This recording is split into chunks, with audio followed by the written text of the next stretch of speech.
Welcome to Travel Stories with your hosts, Tom Kim and Trevor Mountcastle. This week, we are joined by Han Chicago, and we're doing something a little bit different this time, right? So on episode 27 or 28, we talked Turkey for the guys trip, TK, Tom. Mm-hmm. And just because of that devaluation that we had, a lot of people were booking trips to Istanbul or trips on Turkish. And so Han booked one of those last minute things to try to get in at that 45K. And so I thought it'd be really interesting to welcome Han onto the show and talk about a first timer's experience, and really one that was driven by that devaluation. So Han, welcome. Welcome, Han. Welcome. Oh, thanks, guys. It's great to be here. We're really happy to have you. You are a prolific traveler on Twitter. I love following all your trips. You travel the way that I used to travel before the pandemic, I guess, when we used to travel real fast. I mean, we'd do 80 hours on the ground in Sydney, and I feel like you're still doing that. And as I get older and now have a young child, we still travel fast, but I don't know how the heck you travel the way you do. I was about to say, Trevor, I don't think you really have changed your travel style. Well, when we used to do 3 days, we do 4. I know. Instead of 3 days, do 4. You're like, oh, what do you mean? We've been cutting out, our usual 3 lounges per airport. We're only doing they're down to 1 or 2 lounges per airport now. It's serious. I mean, you have no idea how much time you lose with a baby carriage or a child stroller going through those elevators to go down and up. I mean, you can save, 3 to 5 more minutes just by going the escalator. But 2 or 3 glasses of wine, I mean. And when it's good wine, I mean, that adds up. The funny part is I say this with, the two of you are not very much, you are not venophiles. You are not, no. Well, I mean, I'm just, Han, are you not a drinker? I'm not much of a drinker. I'll have some bubbles once in a while here and there. I mean, especially when I'm flying, but, I'm not a regular drinker by any means. And I don't know, when Trevor's pontificating on, the quality of this or that. I mean, I don't know what he's talking about, but I'm glad he's enjoying it. So as he takes a sip of champagne right now. So, and for you listeners who don't see, he's toasting that comment just as we're talking. And I don't even have to be down in Melbourne to have that sip. Drink. We got it. It's a new record. I think we got it in the first 5 minutes of the recording or something. Oh, easily the first 5, potentially the first 3. Okay. Everyone at home, you are welcome. I'm glad you didn't have to wait till the end of the episode to hear that. We got it taken care of. Thanks.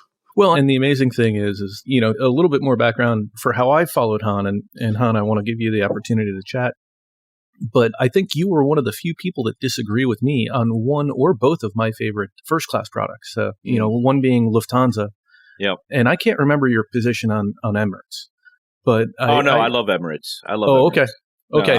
Okay. So you're still welcome back in the podcast because you at least love Emirates. But I think you and I have had discussions on Lufthansa. I don't know. That's a tough one. Lufthansa, hard product. I'm not much of a fan of. Of course, everyone loves the lounge in Frankfurt, first class lounge. We're talking about FCT. I got to visit once. It was impressive, but I didn't get a Porsche. They put me in some kind of van, and then I'm on the 747, and it was a nice experience. But hard product wise, they need to work on that, and I don't think Allegris is the answer because they can't even get that implemented. So we'll see though. I mean, the jury's still out, and I do want to give them another try because the last time I flew them it was before the pandemic, so I'd be open to trying them again on say an A380, through Munich or something like that. But we'll see. Oh golly. We have A380 stories, but that's probably not this episode. I don't think we've shared that story yet. Have we not done that story yet? I think it's been in the back. It's been in the backlog. The Round the World Laos. Oh, we'll have to. Boy, it seems like we always want to drop a future episode on every episode now. Yeah. Well, I mean, but that's the fun of travel stories, right? Yep. Absolutely. Yep. Absolutely. So, Han, anything else you want to share with our listeners before we dive into your Turkish trip? Just that I've been a longtime fan of this podcast. You guys obviously have a great rapport. I enjoy your friendship. It definitely comes through on the podcast. So that's great. And Trevor, I knew you from your other podcasting partner, Joe, on the Saberosity Observation Deck. That was last time I spoke with you, and the recording was right after everything got locked down, and I was, in some kind of, I forgot what it was, Candlewood Suites, I believe, near O'Hare. I was going to self-quarantine there until I got the all clear for my wife to come home. So that was a interesting time. And that was fun, though, talking to you guys about that weird experience that we all went through. I still remember that episode, and it was definitely surreal. It was one of those things where I think you were one of a handful of friends that had tried to, get that one last trip in, and, it just felt so real. Yeah. And yeah. And yet surreal too, like as if you were in a movie or something. When it was just such a strange time. But I'm glad that's in our rearview mirror. I mean, I'm not gonna necessarily forget it, but at the same time, I'm glad that's not a reality today. So I feel like that informs how we travel now. I think I travel harder now than I did before. And I think I'm looking, so we have the cameras on, as we try to do, and I'm looking at Tom's face. He's kind of looking like my dog when I ask him random things, and he's going sideways. I think, Tom, you're skeptical of this comment, aren't you? Well, I definitely remember the dark days of the pandemic, and even, as we were recovering, it's just funny just remembering all the little things. Like, I mean, the last episode, we talked about the suite that I was in. I remember getting the COVID test, like in the office of the suite, so you remember, all the little things, extra things you had to do when you traveled, 2 years ago when things were coming back, and you had to, do the eMed test, and you had to have the printout, and you had to have your vaccine card, and all the extra things you had to do, all the extra steps you had to worry about, and then have the travel insurance, and then worry about, are you going to get detained and stuck in quarantine or all of that. I remember all of that stuff. I did that in Bangkok, Yep. Bangkok was one of the earlier ones to open. Thailand was, and it was so stressful, just like, I hope I make it home. Yeah. But it was worth the risk, I thought. Yep. Oh, man, you're popping Tylenol before you go to the airport, just in case you might have a fever. I mean, it's the small little things that you... There you go. There's your travel tip, guys. But, I don't know. Maybe I'm just channeling myself. Like, do I travel that differently than I did in 2019? Now that most of everything's kind of back to normal, at least from a procedures perspective. I don't know. A lot of things seem pretty similar. I chase fewer products. I definitely chase fewer products. And I think we stayed a little bit longer even on the baby moons when we were expecting our daughter in 2021. And I know now we definitely stay at least a day longer in most places that we go. Like where we might have done a 3-day trip, now it's always a 4-day trip. It's a little inconvenient from a leave perspective and a logistics perspective, because now instead of leaving on a Thursday night and coming home on a Monday or a Sunday, it's like, are we coming Trevor, home welcome on a Tuesday? To your 40s. Yes. Oh gosh, yes. But but in the big scheme, I got a couple of years on you, so I recognize some of this. yeah, but I mean, I know I definitely appreciated a whole lot more than I did. I think there were times when I was taking frivolous trips. We did a number of mileage runs where we called them date nights. I mean, we had one where we did a 90-minute turn in Cairo, Egypt. I don't know. I mean, it would have to be super cheap, number one. But we did the equivalent of that in October. We talked about it on a previous episode. And we spent 2 nights at the JW Cairo. And that felt a whole lot better, for a quote-unquote mileage run. We spent 2 nights at JW Cairo and 1 night in Doha, that beautiful LXR that you get like a villa. So our mileage runs have turned to vacation runs. And even a mileage run being 3 nights in a hotel it feels like a lot. But it's definitely too different short, right? compared to how it used to be. And it's still painful. I mean, I hate to admit it, but I mean, you're jumping from hotel to hotel and doing all that stuff. I mean, there's a little bit of pain there, but I guess not as much as flying to Colombo via Doha with 5 hours in Doha in one way and then turning right around, and you're lucky to get a shower before you're on your next long haul back to Philly or Dulles. I think I'm going the opposite with you. I am chasing the product very much, and it's because of in this post-pandemic era, we are, the devaluations are coming strong. We just got the news today about Tell me about it. Wow. And yes, and stuff like that is just happening left and right. And I can't generate the points like you guys can. I mean, Trevor, you just casually talked about in that episode, dropping 140K. You are to UA to get into a lounge, Polaris. I'm like, dude, this guy, what's he doing? But I can't do that. Well, this guy has to generate points for 3, so he's on a different kind of velocity than some of us. Don't lump me in the same category as Trevor. My points generation velocity will not approach his. I will just say, with the death of PayPal Bill Pay, that linkage to flus, I'm not going to be able to replenish those 140,000 points. And with that Hyatt devaluation that we just saw, I'm hurting puppy. I'm trying to figure out how I can accelerate some ultimate rewards or Hyatt earning. So that was not intended as a flex. I just can't believe how every single thing on that guy's trip. Yeah.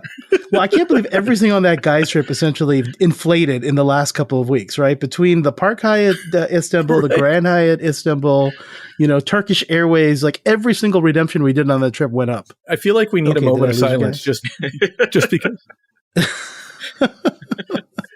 So I almost think we need to have a moment of silence for all the things that we've lost since that trip and your trip. 2 moments of silence in a row. Like I think we had a moment of silence on the last episode too. We did. Okay, so we've got plenty to talk about today. Yeah.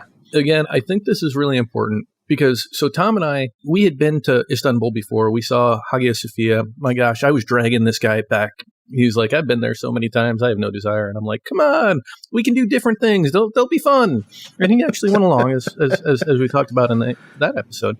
But you were a first timer. So tell us a little bit about, how you went about planning it. And then we can kind of get into your experience. Why don't we go planning, experience on the ground, and then we can kind of finish it off with your in-flight experience because you had a really cool experience on the way home. Yeah. So you hear that devaluation's coming. I think that was early February, right? And Turkish has definitely been on my radar for a while, especially when I heard about the A350-900 that they got, the Aeroflot ones that they picked up, the 4 of those. And, I saw, of course, Lucky flying them and, some other bloggers flying them. And I was like, all right, I got to get on this. And when the evaluation notice came up, I was like, all right, I'd just gotten back from this crazy trip from Asia.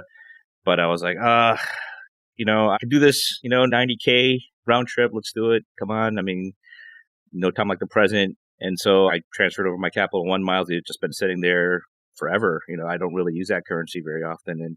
And I had enough to book it. And I picked the dates. And I picked Detroit to Istanbul and then Istanbul to O'Hare. I picked Detroit because it had a lot of award availability. I think people overlook Detroit as a place you can leave out of. But there was a lot of space there. Especially and then it was on the 789, which I think you got the same product you guys flew back and forth on Turkish, right? Yeah. So I wanted to try that, and that's the same seat I think that's on Singapore regional A350s and 787-10s. I think. As you say that, I think that is the case. So I flew that from Bali last February, so not last month, but in 23, and you're right, and it's a very comfortable seat. I thought. Your thoughts? I think it's a pretty comfortable seat for 5 hours. I think when it gets to 10 hours, I think it's a little narrow at the shoulders. I think I don't know, maybe I didn't have enough padding or something, but I was ready for that to be over by the 10-hour mark. But, 10 hours is not that bad, Like I'm used to doing the 14, 15, 16-hour stuff over to Asia. So 10 hours was pretty sweet. And Turkish, thankfully, they have a pretty good IFE system with a lot of options, which can't be said for a lot of the Asian carriers, unfortunately. And air vents. That's right. And I was impressed with them, particularly from our flight out to our flight back. We actually had more IFE entertainment options. And we flew out on a Thursday early morning, and we flew home on a Sunday evening. And they had updated their in-flight options. So I was pretty impressed with that. And we had the Super Bowl. Yeah, You guys were lucky with that. Yeah.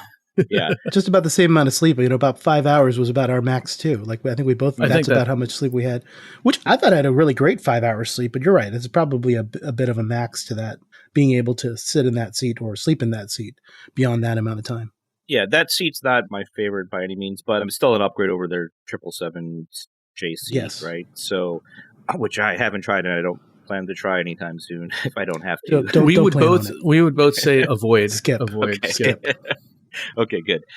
And then, I was so busy with work between trips, and I just didn't really plan. Now, I have a good friend. I'll just give you his Twitter handle, LA Flyer without the E. He's a big AF geek and, works in the industry.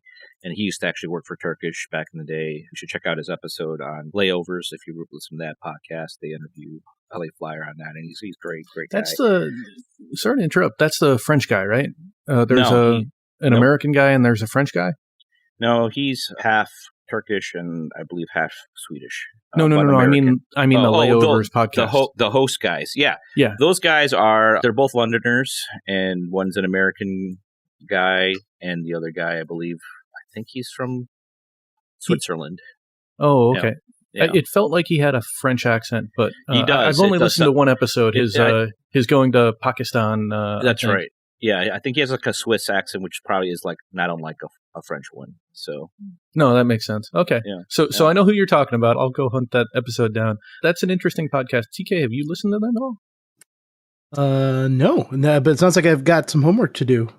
Yeah, Layer of you guys. Fantastic. That's right up your alley. Yeah, that's right up your alley. Anyway, yeah, I got to be friends with him, and he has family there. So I was kind of like, oh, dude, I need some assistance. I don't really have time to plan, and like he definitely gave me some tips about how to get to and from the airport without getting ripped off, and then at the end of the day, I was lazy. I was only there for like, I don't know, 40 hours maybe, and I decided to get a guide through Viator, and I found some kind of 9X thing for Rakuten, and I just went from there, and it was $150, but that might be too steep for some people, but I just was like, I have a limited amount of time. I just need the frictions to be reduced, and this guide should help me do that. And I'll actually learn something about what I'm looking at when I'm there. No, that's absolutely like awesome. A great idea. Yeah. We've been a huge proponent of trading money for time. I mean, if you're there for 40 hours, your time is incredibly valuable. $150, $190 is really reasonable. Was that inclusive of a car, or did you guys take mass transit, or how did that work? There was an option to get a car, but I declined. We did public transport in the morning. What did we do? We just jumped in a cab, and it was really fast. It was on a Sunday, so there wasn't much traffic. And then on the way back, we took various modes of transportation, some of which you guys were like very proud, patting yourselves on the back for trying, which I found amusing. But I won an award for mass transit. No, I was like, these guys are so bougie. They don't even take public trans. But anyway, but wow, I didn't. I mean, we did stay at the Park Hyatt. Okay. So anyway, but I had a guide helping me take those modes of transportation. So I'm not much better. So anyway, yeah. So in that sense, it was good, but I didn't have to like haggle with a taxi driver or like any of that kind of stuff. And he had that card that you can use for public transportation. I didn't get one, so he just uses, and I would just give him cash. And so it just made everything very smooth. And then again, the guide was very good about like explaining stuff, and there's so much history. The layers of history in Istanbul are just amazing. I mean, literally, there are layers of ruins and whatever. It's just I can't even get over it. Still, I try to take notes and stuff, but honestly, it's just too much. It's too much. There's so much history in that town. Yeah, and I think my first time to Istanbul, I definitely took a tour, a guided tour. Mind you, that was probably like 4 trips ago, but yes, it is absolutely the right thing to do. Okay, fine. Sorry, humble brag.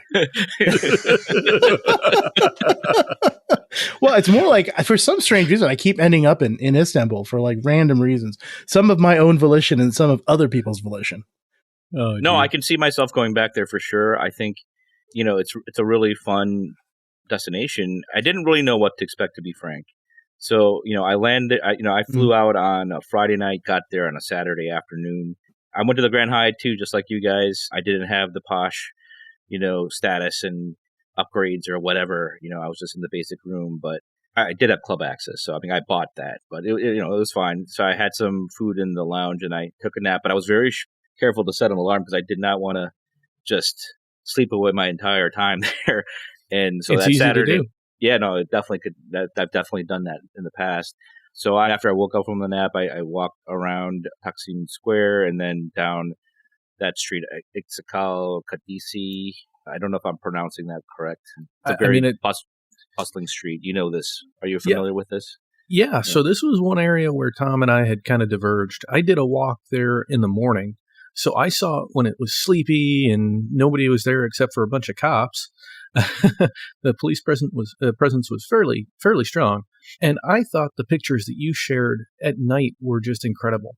one thing that I think we kind of fall into as a comfort zone is we had the lounge, so we got dinner in the lounge, and then after the lounge, you're sort of like, okay, well, Tom's had so many Diet Cokes, he's concerned to go out in the public, and I've had some wine, and maybe it's best not to not to venture out. You don't want to see me after like 4 Diet Cokes, I'm you should see this man after 4 Diet Cokes.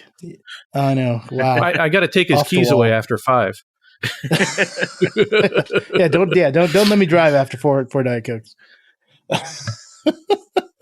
So, Han, I really loved the photos that you shared. I mean, I didn't realize it almost looked like Taksim Square, like more things opened up on the square in the evening. I felt like there were more lights. It just looked so vibrant. No, was that the feel? Oh, yeah. It was electric. There's so many people that are all just, strolling along, enjoying themselves. I felt safe. I never felt like, I mean, you got to be smart, obviously. I'm sure there's pickpockets just about anywhere, but like, I didn't feel anything like that. No one really approached me that, and I'm sure I stuck out. I don't think there were many Asian faces in the crowd, at least not that I remember. Although I do hear that Koreans do frequently go to Turkey a lot, or at least I learned that after the fact. I saw at least 2 Korean tour groups. In fact, we were on the tram, and I'm like, "Oh, hey, it's a Korean tour group being narrated to." And I just, there's like, oh, and this is the Salt Bay restaurant, the Turkish Korean tour guide was like pointing out. Anyway, I don't know. Oh yeah. Okay. Yeah. I was actually surprised at the amount of Koreans that we saw. Okay. It made it even more entertaining. Trevor was the one that got almost scammed, right? You almost fell for a scam in Taksim Square. Yes. There was a shoe shiner guy. Yep. Oh, and no, he dropped his brush, and Trevor picked it up. Yeah. I didn't pick it up. I just told him that he dropped it, and he was like, "Oh, let me." And I didn't even have shoes that like were like shinable, and I'm like, "Oh, be nice." And Tom's like, "No, keep walking. That's a scam. That's a scam. Get out of there. That's a classic. Get out of there. Stop being scam. a nice guy. I read about that one before I went. That's a pretty. Yeah, I read about that one too, which is I was like, "Whoa, I can't believe it! I actually get to see the scam that I read about." So, what was your favorite thing in Taksim Square? Like Taksim Square, and then the street that I spoke about. It's hard. It's really hard to pronounce, to be honest. But you're not going to get any help from us. Yeah, I think we're going to have just as much trouble as you. I can't like point to one thing. Like that first night, I was just walking, and there is like a tram or a trolley that goes down there, and that's kind of cool to see that. I didn't eat anything that first night. I mean, there's so many restaurants. I just kind of, after eating in the lounge, I just kind of walked, and I just wanted to take in the sights. I had ice cream, and there's like a funny ice cream stand where they like will take the ice cream from you and like do all these tricks, and I act like they're gonna drop it, but they pick it up, and I don't know, they like pat the ice cream on your face a little bit, and you catch the wrong guy, that could end really badly. But for me, it was fine. I took it in stride, and I thought it was pretty amusing. And this is the traditional Turkish ice cream, sort of taking it out of your hand, yes, and just making a show of it. Now, exactly. How long did that take to finally get your ice cream? I'm just curious because I've seen videos that like it looks like it's like 3 to 5 minutes, and like I think it was at least like 3 minutes. They showed mercy on me. I definitely wanted my ice cream, so. I think they. I wonder what they do with all the extra cones. I feel like I hope they don't use all those cones that people touch. Probably not the most sanitary thing. Yeah, no, that's a good point. I don't know. These are not questions we should be asking. I know, shouldn't be asking. You should be blissfully ignorant of these Don't things. ask, don't tell. Ignorance is bliss. I think my favorite site, there is like a storefront, I can't remember the name of it, but my friend LA Flyer told me about it, and it's about midway on the walk on that street, and the storefront just looks like a regular storefront, but once you walk in, it's like a series of restaurants within it, and there's a guy playing accordion, and people all sitting on these tables and just enjoying themselves in the night. And I was just like, wow, this is just so cool. Like the energy, the vibe. I could really get into this now. Like, it'd be better if I had known someone there, a local or something. But I still enjoyed it, and I think anybody who goes there would enjoy it. It's just that positive feeling there. I can't really explain it, but I don't feel that everywhere. I've been to a lot of different places, but the warmth of the people come through even in a setting like that.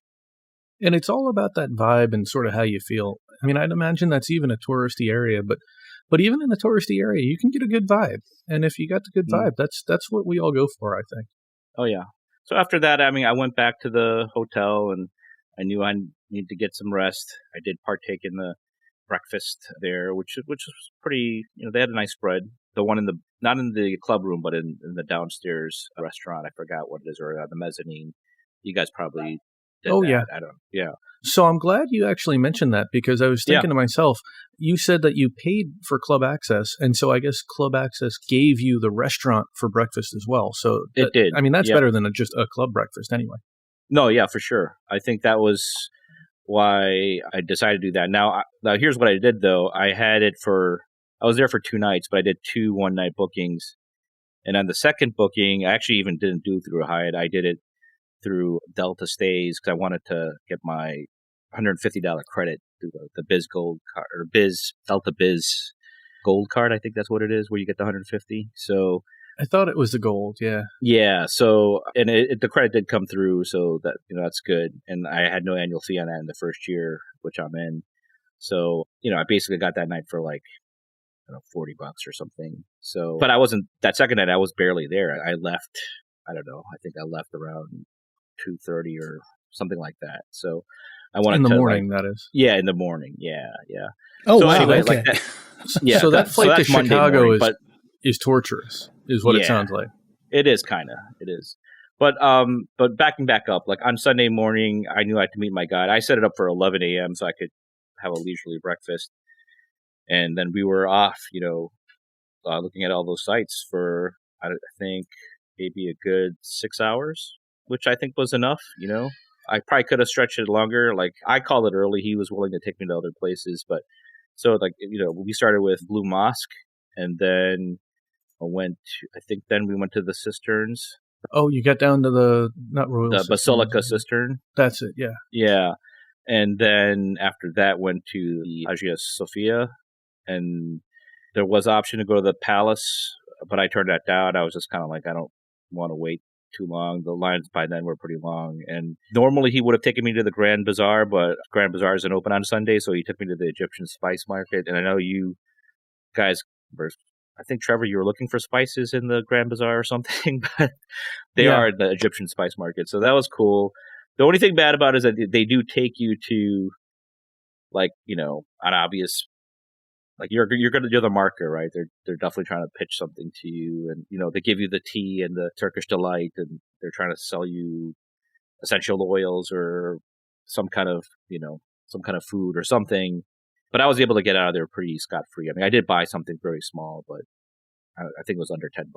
So you give them the pound of flesh, and then you sort of move along. So what did you think of the spice market? I liked it. Did they have that proverbial buckets of spices and stuff? Yeah. I know some of your photos looked amazing, but that's probably just a small smattering. Yeah, no, that's experience. a very small thing. No, it's not as massive as I thought it was going to be, but there's a lot of activity going on there. I'd check it out. Like, you have to be careful. Like, if you don't want to get that hard sell, I guess, if you're not comfortable with it. But, like, they're not nasty about it. They're pretty jovial about it. So, compared to other places that I've experienced, it was fine. I had no problems. I got sent to the carpet bazaar and had the Turkish tea and the Turkish delight and the hard sell to buy a rug, but I was able to abstain from good for you, carpet purchases. But that was an earlier trip. Sounds like the next time I go back to Istanbul, sounds like maybe we'll do the spice market. It's funny how, so. After like 4 or 5 trips, there's still plenty of things that I still haven't been to. Like, and I think the spice market is one of them. Well, I think that's the beauty of a city like Istanbul. I mean, you can't see it all in one trip. It's so true. I mean, even if you wanted to see it all, you'd spend so much time in traffic. It's true. It's true. It's true. It's true. Now, when I heard about your haircut and I heard about was it a hammam? Yeah. I was like, oh, that's pretty cool. I mean, I shaved my head, so I knew there was no point in going to a barber. But the other thing sounded intriguing, although I have to admit I'm not like a big fan of disrobing in front of strangers. Anyway, it takes a level of comfort. I'll say that.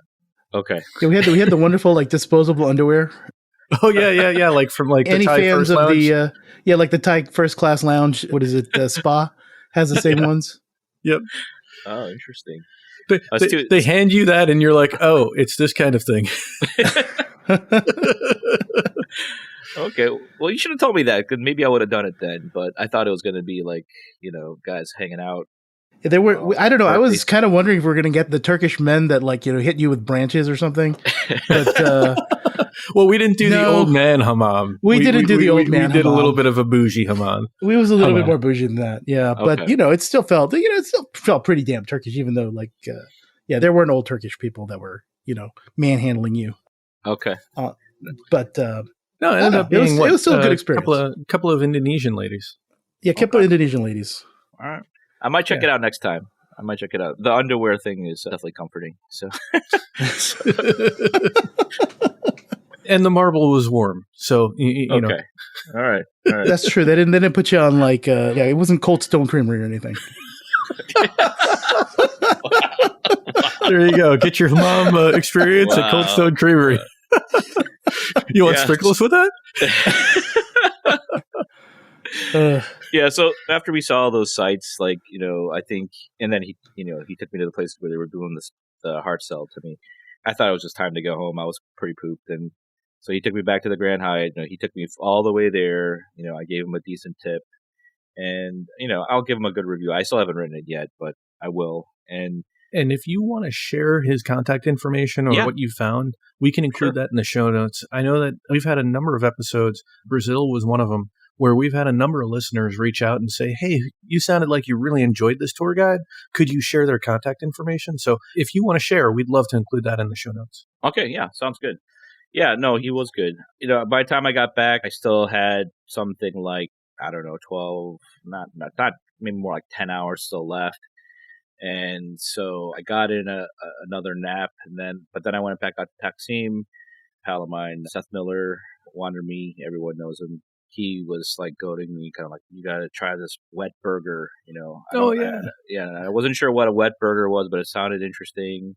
So I went back to Taksim, and he said that's where one of the places are to get this wet burger. And I tried it. It was really good. It has kind of the sauces built in, and the breading is enwrapping the entire burger. So yeah, I tried that, and I think I probably got another doner or something somewhere. So I had some local fare. But honestly, the food that I happened to engage in or have there was not as good as the food on the plane. But I think that's my mistake. I was just too busy trying to get from place to place, and I didn't make time for restaurants really there. And I didn't do enough research. That's interesting. We didn't get the chance to have that much food in the city, and that was definitely one of the shortcomings of how we planned this trip. But the fact that you're saying that the food on the plane was better than the food on the ground, the little bit of food that we did have on the ground, I felt was definitely better. But I mean, we had that supper service on the way out, which was barely edible. And on the way back, because we were seated so far back, we didn't get our first order. I don't even know if we got our second choice. I think I got my second choice, but it was just fish. So, it was okay. okay. I mean, my dinner was okay on the way back. It just wasn't my first choice. I probably would have preferred, having maybe the lamb choice, which, apparently everybody got except for us. And that was so enticing. For me, that was a disappointment. We'll get to your flight in a moment. But yeah, interesting that your food experience wasn't amazing. Yeah, I think I just didn't know where to go. And I mean, the doner kebab is just great. It's solid. I really enjoyed it. But I guess I didn't have a meal there that knocked my socks off. But I don't think I was necessarily prioritizing that while I was there. So, and you're more a foodie than I think I am, right? Probably, yeah. I think so. Yeah, I don't mind that label being, cast upon me. So I think it's accurate. It's fair. Cool. Yeah, I don't think we did a great job of planning our dining either. So I think that's probably a lesson learned for Istanbul. Try to have a plan or try to do your research ahead of time, because I think we were kind of relying on, we'll find a place and we'll just, do well with what we came up with. But I think it turned out every time we tried to, work on serendipity, it didn't quite work out for us. It usually does. I mean, that's the thing. There's so many other trips we've had that it does. So, Han, before we talk about how you got to the airport and your flight home, if you could do it again, is there anything you would change, or is there any advice you'd give some of the folks that might have also jumped on this 45K one-way business class and are starting to plan? Because I know even just sharing that previous episode, we've had a number of folks reach out and say, hey, we're going in 5 months or 3 months. So, what would you share with them? Well, I guess I would say if you are staying in a hotel near Taksim Square, you can't go any easier from the airport than by bus. And there's a bus line called Hava East, and you can just buy the ticket. You don't even need cash. They'll take the card right on the bus, and it's $5.50. And if you're getting it on during the day on a Sunday, it took about 30, 40, maybe 40 minutes. And then when I took it back at night from Taksim Square, I got on. I think I got on at 2:30, and I was there, lightning fast, within 35 minutes or something. And that's about as cheap as you can get if that's something that is a concern, budget wise. Now, otherwise, I think you could take a taxi, and I'm sure it would be fine. And but, I think our that taxi vary was quite a lot, 25 right? to between 25 and $45. So that's depending upon the caliber of taxi. So I mean, that gives you a little bit of a spread. Yep. So if you're 3 or 4 people, taxi is probably not a horrible choice either. That's right. But if you're solo, buses definitely sounds like a good option. The other option, obviously, is the metro. You could look into that, and I think you can get to Taksim with the metro now. But I didn't have a lot of time to think and plan. And if you're going to do that, do a little homework. I think you can figure that out. And I think everyone's very friendly there, and they'll help you. And it's not that hard. I mean, the hardest part of getting to the airport is just getting out of the airport, because it's the whole thing sort of gargantuan. I've never seen these kind of like little skateboard scooter things within an airport, but there were, and you could rent them and you could ride through the airport. So that's how big that airport is. It's a massive airport. Like we were talking about at the previous episode, it's not built to the human scale. That's right. It is a grandiose airport is what it is. Just like the Byzantine architecture. I mean, that is just absolutely gorgeous. Yeah, I think you're right about that. Before we talk about the flight, any last thoughts on, planning, the on-the-ground experience in Istanbul? Anything that you did that you think is absolutely a must-do? Anything that you thought you might skip or how you might do differently? I mean, given the time that I had or I'd given myself, I think I don't really have any regrets. I think that's the way, the way it played out, I was fine with. I think you need to go to Taksim Square and you need to go down that street that I described. I'm not going to, again, I think it's called Kadisi. I'm probably butchering it, but that is, you want to go down there in the night and take that energy. And as far as the sites, I mean, for me, the Hagia Sophia is amazing. It was a church at one point, and then now it's an active mosque. I mean, it had become a mosque long time ago, but I think for a couple of decades it was just a museum. They didn't use it as any kind of house of worship whatsoever, but I think in the last 3 years they had turned it back into a mosque. I think it's more than 3, but I think it has been since Erdogan came in. Tom can I think it's since 2020 is what the guide told me, but I could be mistaken. I think the downside is you don't get to see quite as many of the mosaics or some of the other Christian artifacts that are in that building. Yeah. Well, I actually had the benefit of being able to see it many years ago, but I think unfortunately there are not as many that are, I guess, publicly available as there once were at one time. Did they put the carpet down, or was the carpet down when you saw it before it was a mosque, Tom? Yes, it was no carpet. There was no carpet? There was no carpet at the time. Now there is, or at least there was when I was there. I'm seeing Han nod as well. So you miss a little bit there too, because churches usually have some rather ornate flooring as well. Yeah, so that's the layering, right? Literal layering of a city where different histories just are on top of each other. And, it's interesting that they were able to scrape through and see the lower levels there. And it's just a fascinating city, and it kind of has encouraged me to read more about all the history. The Ottoman history, Empire, and the Byzantine Empire, of course, even the Roman Empire. So, I'm kind of ashamed by my ignorance of so much of that history. And, the guy was telling me something about all the people that were slaughtered here and there. It just kind of boggled the mind, the conflicts and the kind of Game of Thrones type stuff that was happening. It's just fascinating. It truly is. And especially when you factor in the Crusades there. And I mean, you get to see those aqueducts and everything. Yeah. So you went out of your way, it seems to me, to ensure that you were going to be on this A350-900. Mm-hmm. This Turkish airliner, I should say, A350, was originally destined for Aeroflot, and you wanted to fly it. Absolutely. I don't think I would have done the trip, to be honest, if I knew that I wasn't going to get on that plane. I had heard that it was coming, that it was on the Chicago route, but not necessarily regularly. But I heard a couple people had flown it in the past couple of weeks before I'd flown it, and it looked like the schedule was kind of stable. So, I've gotten burned by equipment swaps before, especially with Qatar Airways, and then really Oman Airways. Oman really has burned me like painfully, like epic proportions of pain. And I didn't know if Turkish would do the same kind of thing, but they did it, and I was able to get on it. And this seat, man, it's up there. I think it rivals a Q Suite, in my opinion. It's a shame they only have. Yeah, no, I really think it's as good as that. Unfortunately, there's only 4 of those planes in their whole fleet. But and I don't know like you need to fly Air India now. Yeah. Apparently, Air India got a couple of these A350s too. I guess, is that on your list next? They did say they were ramping things up. I don't know if you've seen a lot of the advertisements in the last couple of weeks.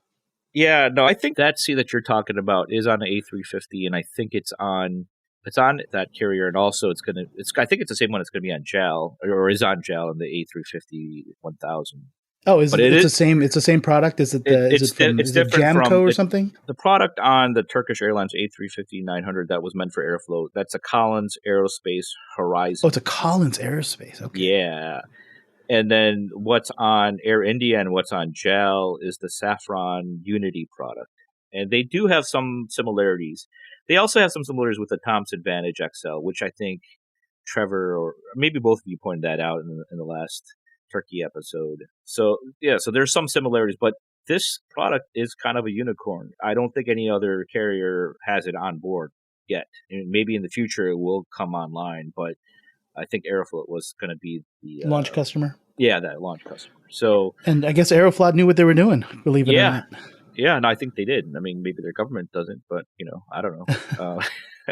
But let's not. Yeah, it's a shame. I never got to fly Aeroflot. They did used to fly from Dulles, and it just never got a chance to fly them. Even though maybe the opportunity was kind of around once or twice where I saw them on a list of places. I was like, oh, I could fly them to Asia or something. But the one I missed out was Transaero. Oh, Transaero, that'd be an interesting one too. I just remember all the mythical stuff like the hot tub in the sky and stuff. But that's probably a story for another day.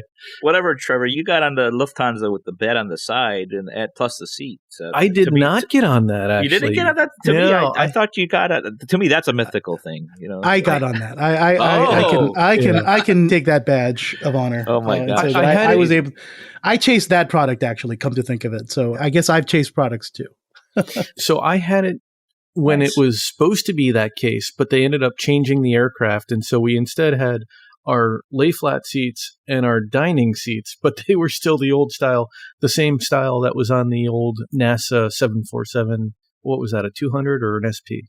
But literally the NASA 747 has the same business class, old business class seats or first class seats.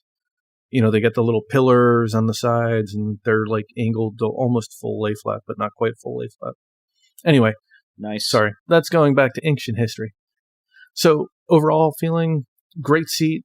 It sounds great. Like yeah. The design is really really good. Like the footwell is pretty wide. It's not like a Singapore situation where your feet are going to be squished together. Plenty of storage everywhere. It's got a door, so you got the privacy. It's on the A350, so the noise factor is good. The window shades were good. Were those electrically dimmable? Was that what that was? I think it was like a combo. Like it had the shade come down, but then also dimmed. You know what I'm talking about? Like interesting. It was like a hybrid. Yeah. I think that's, unless I'm misremembering, but I'm pretty sure that's the case. But the food was good, apparently, right? The food was incredible. Truly the best business class meal I have ever had on any airline. And my first choice was actually going to be the prawns, but I guess they got to me late, and so those were all gone. And then they said, "Oh, you're going to just have the lamb." But I loved the lamb. The lamb was incredible. That was like the best food I've ever had. You're making Trevor just a little bit sad inside. A little bit of him died. A little bit of him died just now. I'm a little bit miffed. This is now we've got 3 out of 3 data points that Turkish, your primary meal that you prefer, your number one, is not going to be what you get. That's true. I don't know where you have to be positioned or seated to make sure you get that chef or faux chef or whatever to come and get your order that you want. But a 6K was not where, that wasn't it. So maybe 1A is where you need to be. I don't know. Apparently. Well, so this wasn't the only interesting A350 you've been on recently, right? You had the unique experience of being on the JAL A350 with the brand new first class, right? Yeah, I was very fortunate enough to get on there. I talked about it on Miles to Memories recently. It was a speculative booking that I had made months beforehand, and it was just a luck of the lottery. It was really your roulette number came up. It really felt like that. And so I need to ask a question. Yeah. Are you team JAL or team ANA? I like them both very much. It is a tough question. Man. I will tell you I'm on team JAL, believe it or not. I'm on team JAL, but I have a lot more JAL experiences, I think. I've had a really good ANA experience, but for whatever reason, there's something about, for JAL, I feel like they've got some more like unique items that are unique to them, the Queen of Blue tea and, some of the, I just don't know. They just seem to, they have their own like strawberry jam that they grow on the field over at Narita, they have just kind of all kinds of, they have Sky Time, their own juice, so it's interesting. I like all that stuff that you're mentioning. I love their mug, so I was talking about I wish they would let you the mug, buy the that infamous damn mug. Oh, I love the mug with the handle. It's just such a I'm surprised you don't have 5 of them in your cabinet, your cupboard. I only have one. They were, they gave it to me on my first time on JAL, but ever since, no dice. Even though I asked nicely, they must be renting out. Maybe, yeah, I don't know. It's probably a popular item. I think for hard product, I like ANA, but the soft product, I like JAL. So I know I'm giving kind of a diplomatic answer, but that's a good answer. I think that's a good answer. Yeah, I tend to agree. Yeah, because I think JAL absolutely is better on the soft product, and I think ANA is definitely the one that's innovating more. Well, I say that innovating more, except for the A350-900 experience that I think you've had. I think that's a pretty innovative experience on JAL.